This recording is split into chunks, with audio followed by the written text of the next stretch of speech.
A lot of people don't think they have enough. What made your wife say or believe that you as a family have enough financially? And whether you did or not, what made her believe that? And why do you think she said that? A couple of things. We both grew up with not a lot. And so, and the quick story is my dad was a homicide detective and a SWAT hostage negotiator. He was an awesome guy who spent his whole life serving the community. He'd put on his bulletproof vest when there was a hostage or when there was a bomb threat, and he'd go in. But he wasn't making much, probably. And there was also seasons we didn't have enough for groceries, right? He would put the debit card in and there was no money in the account. He was just hoping that he could pay the late fee so his kids could eat, right? And that memory is like burned in your psyche. Will not, if that's what the public thinks of public service, I'm out. Right. I'm going to go be safe through titles and money. Right. I'm going to go get it, right? Right. But then he became a teacher, though, so. That's right. That's right. Public service. That's right. That's right. But Dean of students make good money, Yeah, right? true, And so I got taken care of there. Yeah, that's good. And we ran and we ran and we ran. And we started following the, what if we got to decide what we do tomorrow, not the bank? And so for years, I drove a $3,000 F-150. That's great. At 94. I mean, That's awesome. It was wild. My wife drove a used Corolla forever. Yeah, yeah. It wouldn't die, Lewis. Dude, my first 5 years in LA, I drove a $4,000 car. That's right. 1991. Yep. And I rode it, and I was like, I don't need some flashy car out here. It's mine. You know? Yeah, I own this thing. Right. So you expand that out to, what if we just didn't, if we can't afford it, let's don't buy it. We don't have credit Right, cards. right. And what if we bought a house that the mortgage person laughed at us and said, but you qualify for this? And it's like, I'd rather get this sucker paid off. And so you look around and you don't owe anybody anything. Then enough changes, right? Mm-hmm. The algorithm for enough is different. Interesting. And beyond that, you know this, there's they call it mailbox money in our world, but there, you set up some things so that we're going to be okay. Right. Some residuals coming in, some stuff. There's some things on the calendar, we're going to be okay. And that's for any job. That's a paycheck coming in. That's a sales cycle that they pick something up. And I don't think what she was referring to with enough was a dollar amount, though. I think it was, I'm watching you try to prove to me that you're worthy of being loved. And it's not over there, it's right here. Wow. And John, your kids don't love you because of the stages you're on. They love you because you're their old man.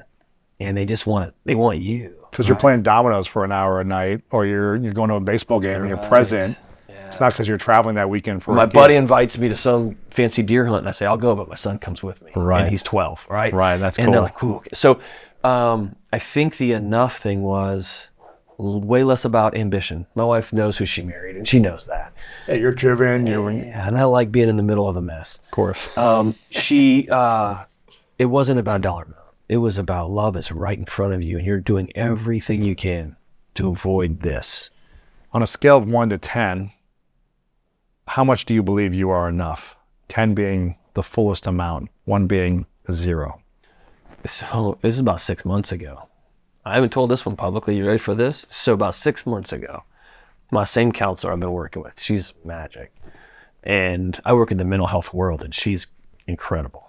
And she said, I want you to make a fist. I want you to put it in your chest. And I want you to say the words, I love this guy.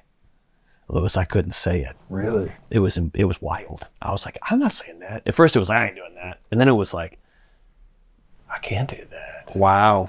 I was like, dude, I'm a grown man with a show. I can say whatever I want. I couldn't say it. Couldn't say I love myself. I love this guy. This guy. Right. And our mutual friend, Sal DeStefano with Mind Pump, I remember in private conversation, he said, John, you can't hate yourself into better shape. You can't go to the gym every day because you hate your body and expect that to be something you can sustain. You go to the gym every day because you value you enough that you're worth an hour. Wow. That you're such a good steward, you're going to invest in that body. Not that you're so disgusting that I'm going to work this off, right? And so similarly, you can't heal your marriage, you can't heal your relationship with your kids by hating yourself into it. You have to say, I'm worth being loved. And so 6 months ago, I would have given you a 0. Come on. I'm giving it to you. 0? I didn't believe it. You didn't believe you I were didn't believe enough? it. I'd never You asked that love yourself? question. Wow. I thought I could do a bunch of things pretty cool. Right. You I could can play accomplish guitar. and I achieve can and do well. Yeah. Yeah, I can write a book. Am I enough? Wow. Yeah. Can I sit with somebody without?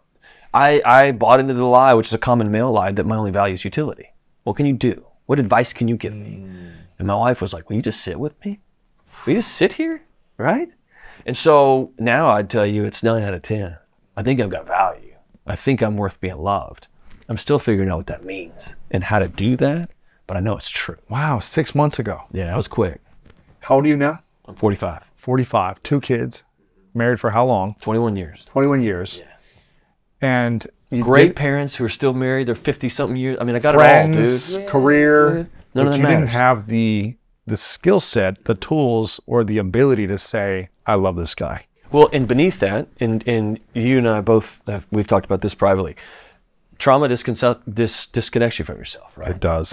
And that's what it does. So childhood abuse does. That's what emotional abuse does. That's what sexual abuse, what poverty does. It subtracts you from yourself. Wow. And so you can do all the stuff. You can have all the metrics. And still not feel lovable But or you enough. know you're not. Yeah, that's You know interesting. you're not. Because that wouldn't happen if you were. That's And interesting. so you connect that dot and you heal that.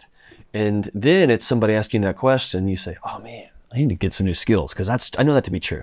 The interesting thing, when I learned how to truly believe that I am enough, because I think one of the root causes of anxiety for me and self-doubt and insecurity was believing that I was not enough for a lot of time. A lot of my life, it didn't hold me back from being driven to prove I was enough, like you said, but I still didn't believe it. It's almost like when I would accomplish things, I would get angrier the next day because I still didn't believe I was enough. Didn't solve it. Didn't solve it. So I was like, I need the bigger goal, the bigger thing. Let me go prove more that I can do something, and maybe then I'll feel loved.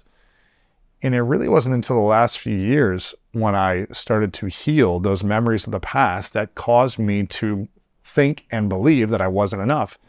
When I started to heal and integrate my whole self with the emptiness inside of me and integrate them so I was feeling whole. So I was feeling worthy and deserving of love from me and others. But really, if we don't learn to love ourselves, it's hard to fully love from others as well. So when I was able to love the different parts of me, not saying I'm perfect or I have it all figured out or I make mistakes still, but like accept the different parts of me and love them and not shame and make them wrong. I felt more peace than I ever felt in my entire life internally. My body started to relax. Yeah. You know, and it took time to integrate that. It didn't happen overnight. It was like it would relapse and I'd feel triggered and anxious, but then it's like, okay, let me keep integrating. And I did that for a few years and it's been the most peace I've ever felt. And I want the world to feel this peace. It doesn't mean I don't have challenges and stress and pressure-filled moments, but I have the awareness to get back to safety internally. And that is it's one of the greatest gifts I've ever given myself. And I want everyone to have that gift. Yeah. What do you think it will take for people to fully believe they are enough? No matter the mistakes they've made, the challenges they've been through, the trauma they've had, the breakups they went through, the bad things they've seen or done, how can they truly get to a place of I am enough? I think saying the words out loud, I don't think I'm enough. And we don't say that out loud. And I think there's a reason why every major faith tradition throughout human history has a confession component. And we've taken confession to mean say the things you did bad. That's not the original intent. The original intent was, here's me, do you still love me? Wow. And somebody saying, I hear you and I see you and I still love you. Wow. Right? That's the intention. And so it's starting with telling somebody, oh, I can't even say that. That was the day, man. That was the day. And if I back up, you're talking about that feeling. Here's what healing was for me. I remember a few months out, my counselor asking me, how have you felt? And I said, I know this not to be true, but I feel a season of depression. I feel low. And she smiled and said, this is what normal feels like. Really? This is what well feels like. You've been so spun up for so long, so at war with yourself and everybody.